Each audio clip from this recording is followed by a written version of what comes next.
Hello, good day everyone! Nakita nga ni Babe sa ibang video itong isang nice view restaurant kaya naman naisipan niya na na-date ako dito. At pinuntahan nga namin kaya nag-order na kami ng kani salad. 295 pesos. At ito naman ang gyudon. Meron siyang beef gohan, minced rice, egg, and gyudon sauce. 369 pesos. Syempre, first bite pa lang authentic Japanese food na ang lasa. Super tender ng beef niya at hindi siya malitid. Medyo manamis-namis dahil nga sa gyudon sauce niya. Gyudon means gyu is beef and don it means rice kaya gyudon refers to rice bowl.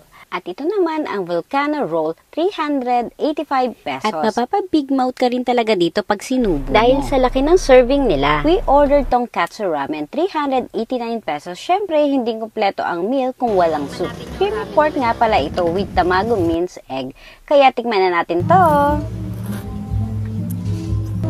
Kumuha nga rin pala kami ng gyoza, 250 pesos, 5 pieces.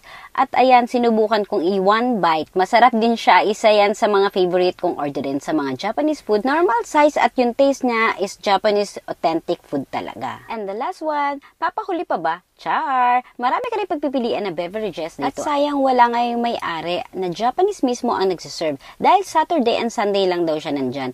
Kaya hindi kami nakapagpa-picture ni Babe at itong eksena dito. Sarap mag-moment lalo pagkasama mo ang taong mahal mo at syempre dapat love ka rin. By the way, dito nga lang yan sa Tanto Taste of Asia Japanese Restaurant, Marilac, Marcos Highway, Tanay, Rizal.